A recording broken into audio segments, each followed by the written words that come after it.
Bonjour, moi je m'appelle Fatoumata Diallo, je suis la vice-présidente du mouvement MJE, Mouvement des Jeunes de l'Espoir de Yeumbeul. Alors aujourd'hui on est là pour célébrer notre foire qui est édition numéro 6 qu'on a commencé à célébrer depuis en 2016. Vous avez vu les résultats qu'on a obtenus dans le département de Keur Massar, pour ne pas dire de Yeumbeul, dans le but de sensibiliser les jeunes mais aussi de les aider sur l'employabilité des jeunes, également aussi sur le leadership féminin. En quoi faisant, bon, notre association mise tout ce qui est l'employabilité des jeunes. Alors nous allons vers les structures étatiques, par exemple DER ou bien 3FP ou bien d'autres structures étatiques envers eux, de voir comment ils pourront se déplacer pour venir dans notre localité pour véhiculer les messages dont les jeunes ont besoin dans leur cadre de vie ou bien dans leur développement personnel. Bon, on dit plus ou moins, mais quand même on a fait ce qu'on devait faire parce qu'on est allé vers eux. Pour signer des accords de partenariat. Il y a d'autres qui ont participé, il y a d'autres aussi malheureusement qui n'ont pas pu participer. Mais comme je le dis souvent, nous avons fait tout ce que nous devons faire. Donc peut-être arriver par là à la finalité. Donc on a 15 standings sur place. Donc je pense que ça, ce n'est pas une chose qui est petite vraiment. On s'est sacrifié pour aller vers eux, avoir des rendez-vous et mettre en collaboration avec eux. Effectivement, parce que notre mission du mouvement des jeunes de l'espoir, on mise aussi également sur les mariages d'enfants d'abord, parce qu'on sait que la place de l'enfant n'est pas dans leur foyer, mais plutôt à l'école. Aussi, on travaille sur le maintien des filles à l'école, parce que c'est important, mais aussi on mise tout ce qui est aussi l'excision faite aux filles, vu que ça existe beaucoup d'inconvénients, par exemple sur l'accouchement. Il y a beaucoup de choses aussi qu'on combatte. Les violences également faites aux femmes.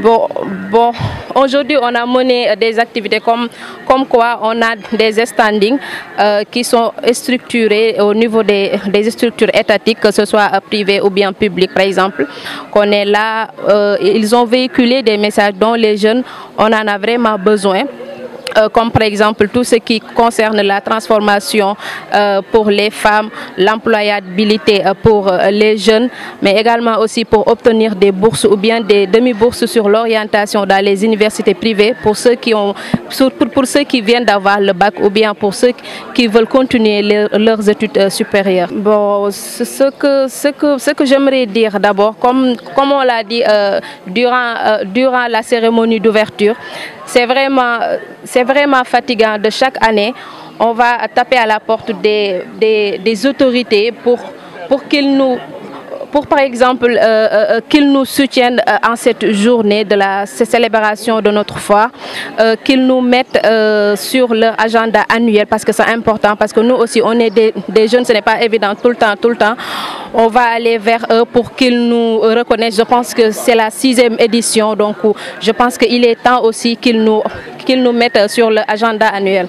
Bon, salam alaikum, je suis Maodo Kandji Mbengue de Yeumbeul Nord, président de l'association Mouvement des Jeunes de l'Espoir. Donc, nous avons organisé foire, donc nous l'avons initié en 2016. Donc, au niveau de la banlieue, souvent certaines structures, que ce soit les structures étatiques, les organisations, sont un peu éloignées et que aussi nous, en tant que jeunes, il faut toujours aller vers l'information. Donc, tenir compte des conjonctures actuelles de la vie, donc d'où l'idée que nous initier, donc déplacer en tant que jeunes, en tant qu'organisation, donc de jëli organisation ñu au niveau de la population pour mener échanger avec ñom, parce que xam nañ ni les conjonctures amna jafé-jafé ci banlieue lañ nek également. Donc en tant que jeune on n'a pas laissé à la culture d'aller vers l'information, donc dem ba ville wala Diamniadio, donc wala Almadies, Dakar, ainsi de suite, pour recueillir des informations. Donc en tant qu'organisation de jeunes, d'où l'importance nous andi len ko pour nous véhiculer l'information et leur véritable mission concrète yi nga xamanteni mom la organisation yi di def diko travailler pour au niveau de la banlieue et aussi surtout pour la jeunesse sénégalaise.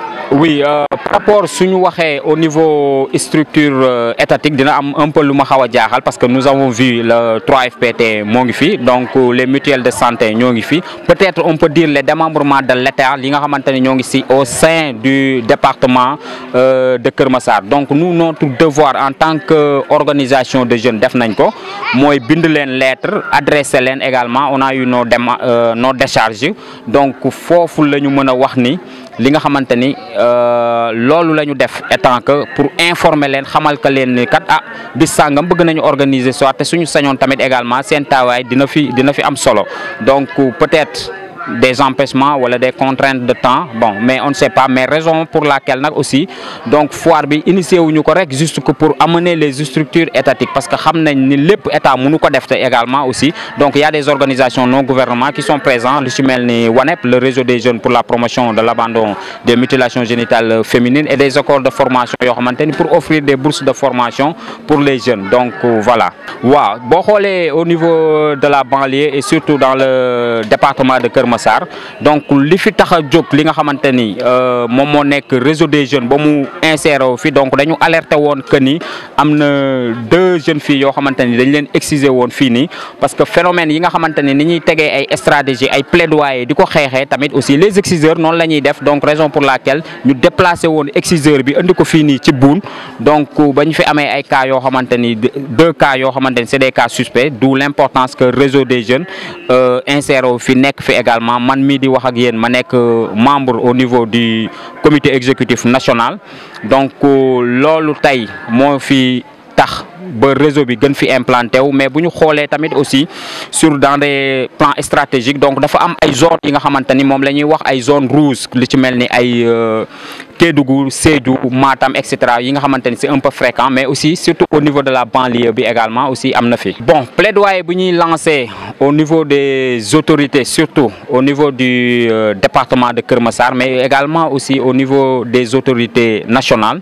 Donc moy ñun nous sommes une organisation à but non lucratif, amuñu ben clorance politique, amuñu ku ñu àndal, li ñu àndal mooy la jeunesse, li ñuy def mooy joxe offrir des services aux populations, et que aussi nous jouons juste un rôle d'alerte et de sensibilisation. Donc amna ay mesures yo xamanteni autorités yi ñokay jël, donc luñ ci gëna ñaax moy ñun ñu dolel ñu xamni seeni dom lañu. Donc suñu amé ces genres d'initiative là xamnañ ni état mënta def lépp, donc luñ ci def rek moy contribuer leen à l'édifice, donc moy ñu soutenir ñu. Ki di soutien nak donc di nga dugg aspect li nga xamanteni moy financier, mais aspect aussi li nga xamanteni moy technique, mais luñ ci gëna soxla moy ñu am un accompagnement technique, moy leur présence dans leurs axes, parce que ñun mën nañu démarcher ba partenaires yi ñëw fi, mais buñ fi ñëwé tamit également vraiment bëgg nañu nos autorités ñu fekk leen fi, ñu jëmmal ñu tamit aussi ñu dolel ñu ba nga xamanteni dina ñame ñu gëna liggéey ak ñom, parce que tout début maa ngi la koy wax, nous jouons juste un rôle d'alerte et de sensibilisation. Amuñu ay décisions